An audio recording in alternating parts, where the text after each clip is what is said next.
Bienvenidos, vamos a continuar y el concepto en el cual vamos a avanzar es cardinalidad, o también se le conoce como mapeo. Bien, ¿qué es la cardinalidad o mapeo? Bueno, no es más que indicar el tipo de relación que tenemos entre las diferentes entidades. De hecho, vamos a encontrarnos con que tenemos 4 tipos de cardinalidad. La primera se llama 1 a 1. Se representa así o también lo pueden representar con un guión. 1 a 1 o 1-1 se refieren a lo mismo. Vamos a indicarlo así. 1-1. Una entidad se relaciona con una sola entidad. Quiere decir que, por ejemplo, aquí tenemos que indicar 2 casos. Por ejemplo, tenemos un esposo que solamente tiene una esposa, ¿sale? Un esposo solamente tiene una esposa. Quiere decir que la cardinalidad o relación entre ambos es de 1 a 1. De igual manera, la esposa solamente tiene un solo esposo. En este caso, ahí está un ejemplo de cardinalidad de 1 a 1. Tenemos una segunda cardinalidad que es de 1 a n o 1 a muchos. Ejemplo, podemos decir que el esposo puede tener varios hijos.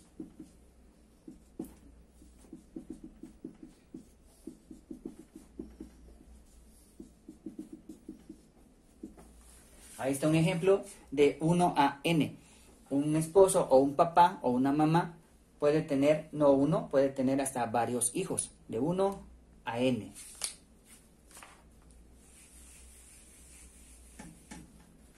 El siguiente tipo de cardinalidad es inverso, es de n a 1. Ejemplo, podríamos mencionar que tenemos varios trabajadores. Trabajador 1, trabajador 2, trabajador 3, pertenecen a una sola empresa. ¿Ok?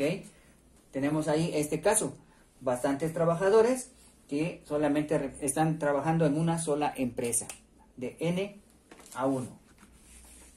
Y bueno, el último tipo o cuarto tipo de cardinalidad es el que se llama de n a n o muchos a muchos. Bueno, aquí ya no hay ningún problema, aquí hablamos de que hay una libertad.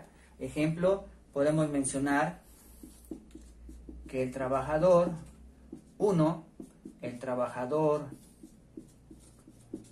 2, el trabajador 3, trabajan en la empresa 1, por ejemplo. Ahí está, trabajan en la 1. Pero alguno de ellos a lo mejor también trabaja y tiene otro empleo. Empresa 2, por ejemplo, el trabajador 2 trabaja en la 1, pero también trabaja en la 2. Y el trabajador 3 a lo mejor hasta tiene una empresa más. Tiene triple turno, tiene más necesidades económicas y bueno, trabaja hasta en 3 empresas. De tal manera que algunas empresas están repitiendo a los mismos trabajadores. Tenemos con que la cardinalidad nos va a permitir indicar entre las entidades qué relación tiene una entidad con otra. Tenemos 1 a 1, 1 a n o 1 a muchos, muchos a 1 o n a 1 y muchos a muchos o n a n. Bienvenidos, vamos a continuar con un ejemplo para desarrollar un modelo de base de datos relacional. Ahora bien, cuando ustedes, por ejemplo, estaban en sus primeros semestres, en el caso de programación, recuerden que comenzaron a desarrollar una aplicación o programa en base a un enunciado, a una necesidad. Y ustedes, en base a ese enunciado, desarrollaron un algoritmo, desarrollaron un diagrama de flujo, desarrollaron su pseudocódigo y finalmente desarrollaron un programa o aplicación en algún lenguaje de programación, para que finalmente le entregaran a aquel cliente, por ejemplo, un programa ejecutable que le solucionara su problema inicial. Bueno, de igual manera vamos a empezar, en este caso con el ejercicio, en base a un enunciado. Bien, tenemos lo siguiente. Una escuela desea tener una base de datos que almacene los datos principales de un alumno, la carrera que estudia, las materias que cursa, los profesores que le imparten clases, y de igual manera se desea llevar a cabo un registro de las materias que imparte cada profesor. Bien, este es nuestro enunciado principal. Entonces, lo primero que tenemos que hacer es identificar cuáles son nuestras tablas o entidades y en base a ellas desarrollar el modelo. Por ejemplo, aquí se nos menciona que hace falta la información correspondiente, dice, de alumnos. Quiere decir entonces que el alumno es la primera entidad o nuestra primera tabla. Alumno, ¿por qué es una tabla? Bueno, porque podemos tener decenas o cientos o quizás hasta miles de alumnos. Y cada alumno tiene sus datos correspondientes, su nombre, su especialidad, su semestre, sus profesores con los cuales tienen clase, en fin. Hay muchos alumnos. Al ser muchos implica que esto es una tabla o una entidad. Dice la carrera que estudia. En la escuela no nada más hay una carrera o especialidad, hay bastantes especialidades. Quiere decir que esta es otra entidad o tabla. Ahora bien, una siguiente dice las materias que cursa. Al hablar de materias estamos hablando de español, física, química, lectura, en fin. No nada más hay una, hay bastantes materias. Y también nos pide los profesores que le imparten clases. Quiere decir que profesores en una escuela no nada más hay uno, hay bastantes maestros o profesores. Entonces, ¿de cuántas entidades o tablas estamos hablando aquí? Estamos hablando de una entidad o tabla llamada alumnos, una de carrera, una de materias y una de profesores. Tenemos en este ejemplo 4 tablas o 4 entidades.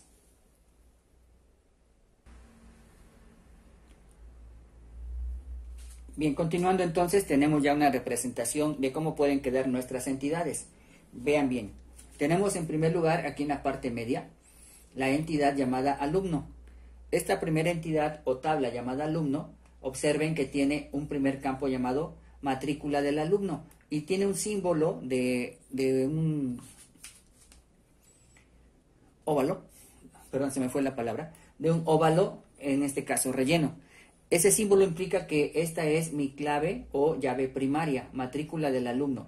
Y los otros campos son atributos o campos de tipo general. Ejemplo, tenemos el nombre del alumno, la edad del alumno, el semestre en el cual va y el género.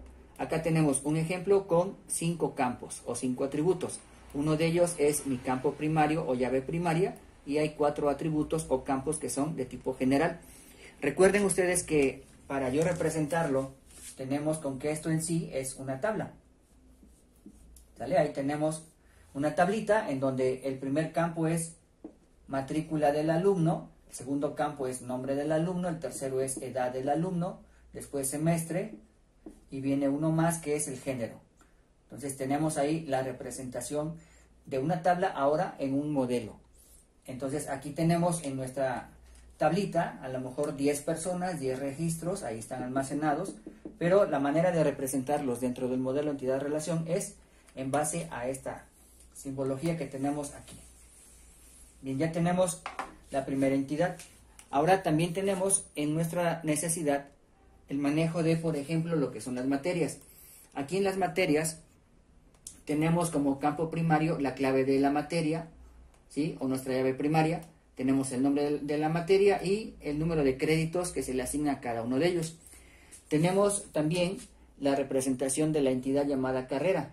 Carrera tiene un campo primario llamado clave de la carrera, nombre de la carrera y la duración de la misma, duración de la carrera.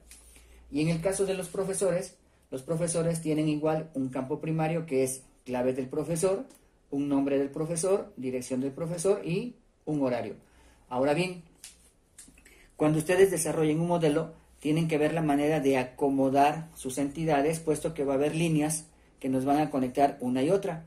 Y aquí al finalizar nuestro modelo, no puede haber líneas que crucen, no puede haber cruces de líneas. Por eso es que tenemos que buscar la manera en la cual tenemos que acomodar nuestra información. Bien, aunado a ello, si se dan cuenta por el momento, todavía estas entidades o tablas se encuentran de manera individual o separadas. Ninguna de ellas tiene relación una tabla con la otra. están de manera individual.